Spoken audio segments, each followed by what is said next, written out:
Hi everyone and welcome back to DZTV. I'm your host, Carlie McGuire, and today we are putting the spotlight on a very important person here at Denver Zoo.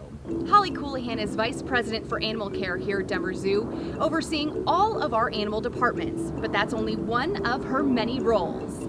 Explain to me what all of this is. All of this? Yes. So each of these boxes represents a zoo.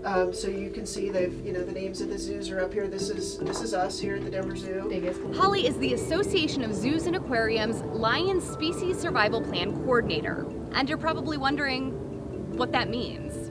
So the SSP is a program where we cooperatively manage all of the animals in AZA accredited institutions. And we're collecting data on them, so we have records on where they were born and how old are they and their parents and where they've lived and what their names are and all of those things. And we use that information then to build a database that helps us make decisions to make sure we're managing a healthy population for the long term. Hollie is at the center of the decisions around which lions will go to which zoos and who they'll be paired with. Lion populations weren't always so carefully managed. The Lion SSP started in 1993 as a response to declining lion populations in zoos. Now, a couple years ago, we hit an all-time high for the population, which I think was 379 animals in about 100 zoos. So the population is doing very well now. But making recommendations is not as simple as moving a few magnets around on the board. It could be, that, maybe these animals are a great match, but they live across the country from each other. Maybe one of them has a health issue or a behavior issue. So there becomes all of these other complicating factors that we have to kind of layer in when we're trying to pair animals up. Sometimes Hollie's work with the SSP happens in our own backyard, like when Tobias, our male African lion, joined Denver Zoo in late 2018 at the recommendation of the SSP. Tobias was at an age where he was just starting to get kind of pushed out of his group. I think he was actually living with his brothers at the time, so it was good timing for them. It was time for him to leave the pride. That's kind of the age where males would do that in the wild.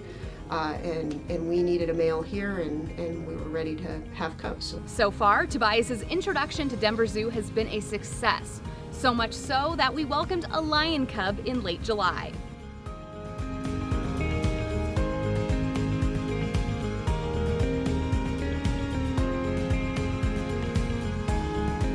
As if being Vice President for Animal Care and Lion SSP Coordinator weren't enough, Hollie has another role, helping, you guessed it, lions. So SAFE stands for Saving Animals from Extinction, and that's an Association of Zoos and Aquariums program to really try to leverage the power of AZA zoos and aquariums for conservation. So Hollie isn't just looking out for lion populations in zoos, she's also making sure their wild counterparts don't go extinct. Lions have declined dramatically in Africa over the last 25 years. We estimate we've lost half the world's lions in the last 25 years, and so that's a big number. The good news is that lions could come back from that with some work and with some resources. So we want to find ways that zoos can help support those efforts and get lions back into the wild. And she says reversing the trend of declining wild lion populations is going to be a team effort. And that happens through raising money and supporting the people that are working on the ground in Africa, but it's also part of it is raising awareness and just helping people understand what's going on with lions and what they can do to help. So we have this incredible opportunity because so many people come through our gates and we have so much expertise to really make a difference for some of these species in the wild.